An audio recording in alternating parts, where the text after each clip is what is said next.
Hello, this is George with the Harman Trading System, and it's our analysis for Thursday, the 16th. And let's get this party started. I mean, one eventful day today with the FOMC coming back and releasing the news and the actual meeting.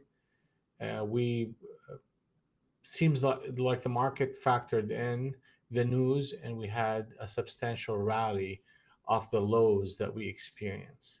So we're going to start looking at gold initially and move on to the next instruments. We have in gold, we're touching the back, the channel number two. The market is trying to retrace some of this massive sell off that we had on the 13th. We came up to that top end of that channel in and around 1834.2, almost to the tick. We hit that level and retraced. So this is going to be an important level for us. Another important level as a resistance is going to be 1862.6, and ultimately the shorts need to protect 1883. We should see at a minimum a consolidation in and around target number two. That target is going to be 1826.2, and then if we clear that, we should be seeing a push toward the lows of this rotation, and from there, which is 1805, and then we can start looking at target number three, 1765.3. It's going to be target number three, and there's going to be a lot of back and forth in this market. I wouldn't trust the rallies, especially in the indices, considering the amount of retracement that we have to go through in order for us to be really changing the short trend. So gold is in a downward trend, and that trend is still protected. We are monitoring these higher levels to see how the price is going to react. I'd rather be short than long in gold. Moving on to crude oil. All right, so let's draw this very quickly. This is a channel, and it is a channel number one. We came into that 17 to that 415, 14 half target area, and we talked about how this area needs to be a buy interest. So into tomorrow, we're going to be looking for long signals in crude oil in this zone, in this channel, and we will be monitoring the 114.4 as a stop to that rotation. Obviously, intraday, we're going to be looking for more precise signals, but this current area that we are in, we are literally in the transitional zone. And that transitional zone, if you can look back, every time we come to it, the market bounces right back up. And that signifies the degree in which the market is long on a swing trade basis. Now we did hit target number two of the sequence at 123.01 with the indices going up. Crude oil took a bit of a retracement, but the fundamentals really have not changed, and we could see another run back up to target number uh, two, which is 123.01. Another spot to look for an entry is going to be 112.70. So in case this retraces any further, I'm going to look at this area as a buying interest, and the 112 to the 113 as an area for buy interest. Rather be long than short currently in crude oil, and I'm looking for entry points to the upside tomorrow. Let's take a look at this monster right here, NQ. This is an important aspect of trading. You always look for uh, market moves on bad news. So, for example, if the market moves up on really bad news, that tells you the short term bottom is pretty much set. Okay. And if you get a sell off on good news, that is another sign that the market is done going up and it's ready for a retracement. So, in the case that we are experiencing right now, the market did go up on bad news after the Fed announced their rates. That tells me that this gap that we're experiencing from the 10th to the 14th on that over the weekend, from 8:30 8:30 to 7:83, that gap, high probability event that we will fill that gap tomorrow. Okay, so we have an inside day so far during Globex session, and through Globex we should be seeing a bit of a push higher. Now, a lot of people will be looking at this as an opportunity to reshort. I don't blame them, but you really have to be very careful. Even in a bear market, you can have substantial rallies that will fool most people. A cover of this gap can take you all the way up to the 12,000 and the 12,100. Okay. So you just be very prudent in your risk control and just know that things can extend itself in a bull market and a bear market. So some of the levels that we need to pay attention to is 11,587 and a quarter, and then the gap fill we just talked about, high probability it will fill.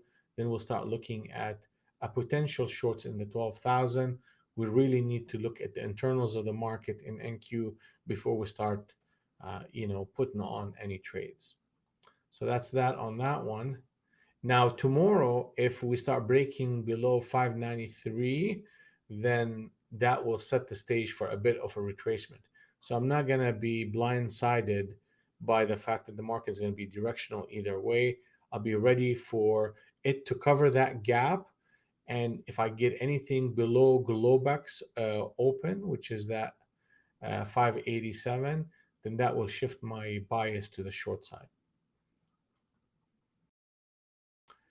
ES, and I mean, a lot of these indices are going to be the same thing, the same, but it's very clearly how NASDAQ is a lot stronger than ES and the other instruments. You have the gap at 3901 into 3870. So that gap needs to fill.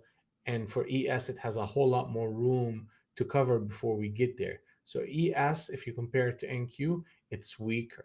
Uh, this area at 37.89 and a quarter is an important area. If we fail here, we should get to 37.42, but there's a good probability that we'll start migrating up to these levels and see how this gap is going to cover. If NQ continue to push and ultimately cover this gap, I would bet that ES will do the same. Then you're going to be going up to that 39, 50, 60, and the 4,000 as area where we can retest the market selling off, and that would be in this transitional zone that we'll see. And you could see it how the market came up to this transitional zone, sold off, came to it again, sold off, came and consolidated here, and now it's generated another transitional zone. So that is going to be an important thing. So we're going to see a bounce in this market. We're seeing a bounce in this market. I I'm not going to be too quick to short that. I'm going to be looking for opportunities to cover that gap and participate on the long side. But once that falters or I see any signs of faltering, I'll flip the switch and start going short. YM, same thing, weaker than NQ. NQ is the strongest out of all of them. And you have that gap, uh, 31,372 into 31,237. And here goes that market. And NQ, the actual Globex number is 30,671. If the market breaks below that tomorrow at any time, that will shift the personality into the short side. All right, let's see here. The FOMC number, and that is 1 second before the FOMC announcement. You take that number, and that will be a significant number into multiple weeks from now. And that number is going to be 11,570. That's the number that we are going to be watching for. And we could tell, like, right when the announcement happened, that's 13. You came up to that. Okay, so first we broke below, came up, tested it, came back down, broke through it, retested it, and hit target number two. Came to that. I mean, it's just doing it by the tick here. Okay, so they came up to the tick to the FOMC number, and boom, target number two again. Came back, retraced, made a higher low, and now we are back to target number two. So retracement right now into Globex is buyable, and retracement into the FOMC number is viable, and the target is going to be 11,929.5.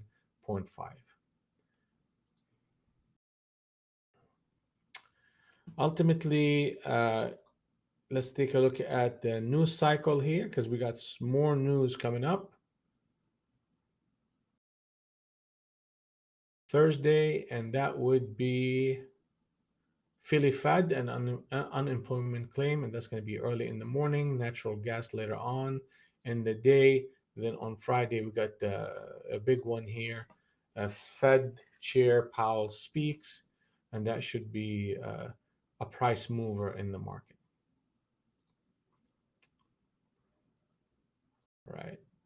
So that's it for me. I mean, that's just literally, we gotta be patient here. One more thing, I can take a look at my daily trading. Here we go. Yeah, that's how we ended up doing for the day. We had in the room, we made 453. Then as we approach the FOMC, I took a couple of small trades. After the FOMC, I waited for the first 2 3 reactions. Then I went short. Then I found a couple more trades, gave a little bit, took some, gave a little bit, and took some, and ended up at 44.55 for the day. And that is it for me. Now, just remember, precision is a decision, and always trade in harmony. And we will see you guys on the next one. Have a wonderful day.